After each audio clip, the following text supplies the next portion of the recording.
रुक करते हैं अगली बड़ी खबर का। कर्नल सोफिया पर दिए बयान पे गिरे एमपी के मंत्री विजय शाह की याचिका पर सुप्रीम कोर्ट में सुनवाई है। हाईकोर्ट के आदेश पे दाखिल एफआईआर को मंत्री ने चुनौती दी थी, तो हाईकोर्ट ने कल एफआईआर को लेकर सवाल उठाए थे। अब विजय शाह एक बार फिर देश के सबसे बड़ी अदालत सुप्रीम कोर्ट में पहुंचे हैं, वहां पे सुनवाई होगी। कल बड़ी फटकार लगाई थी सुप्रीम कोर्ट की तरफ से कि संवैधानिक पद पर होते हुए इस तरह का बयान कैसे कोई दे सकता है।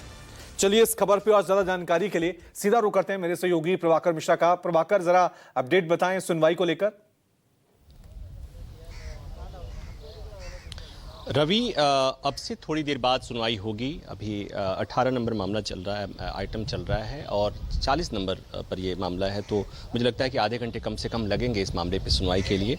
जस्टिस सूर्यकांत की बेंच इस मामले में सुनवाई करेगी। कल की जो सुनवाई हुई थी, कल जब मामले में तत्काल सुनवाई की मांग की गई थी, तो जस्टिस गवई यानी सीजेआई की बेंच के सामने मामला था और आपने जैसा बताया कि जस्टिस गवई ने फटकार लगाई थी ये कहते हुए कि संवैधानिक पद पर बैठे हुए लोगों को कोई भी बयान देने के पहले सोच विचार कर बोलना चाहिए और एक एक शब्द सोच विचार कर बोलना चाहिए। तो आज जब सुनवाई होगी तो विजय शाह की तरफ से ये दलील दी जाएगी कि उनको बिना सुने उनके तर्कों को, उनके दलीलों को सुने हुए हाईकोर्ट ने अपने अधिकार क्षेत्र से बाहर जाकर ये एफआईआर दर्ज करने का आदेश दिया है।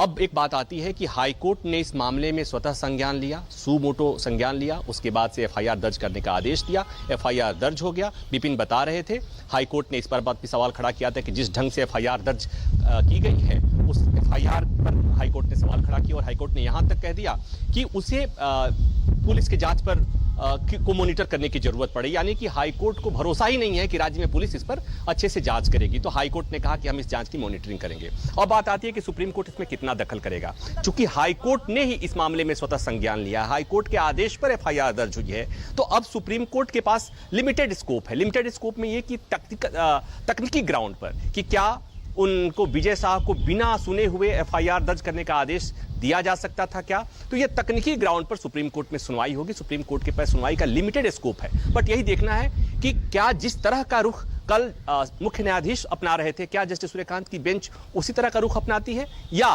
कोर्ट यह कहता है कि तब तक कोई कार्रवाई नहीं होगी जब तक विजय शाह को अपनी बात कहने का मौका दिया जाए। हालांकि सुप्रीम कोर्ट के सामने में विजय शाह ने कह दिया कि उन्होंने अपने बयान के लिए माफी मांग ली। हालांकि उन्होंने ये भी सफाई दी थी कि उनके बयान को मीडिया ने बढ़ा चढ़ा कर दिखाया था, उनका कोई मकसद नहीं था, कोई आशा नहीं था किसी की भावनाओं को हर्ट करने का, तो उन्होंने अपनी गलती स्वीकार कर ली है। लेकिन बात वही आती है कि ऐसे बयानों को लेकर संवैधानिक कुर्सियों पर बैठे हुए, पोजीशन पर बैठे हुए लोग जो अनाप शनाप बयान देते हों, चाहे वो जिस मामले में भी हो, जैसे भी हो, उस तरह के बयान पर अंकुश लगाने के लिए बिल्कुल और नजरें होंगी। कल की टिप्पणी से साफ था कि सुप्रीम कोर्ट इस पूरे मामले को लेकर किस तरह का फैसला देगा। शुक्रिया प्रभाकर तमाम जानकारी के लिए।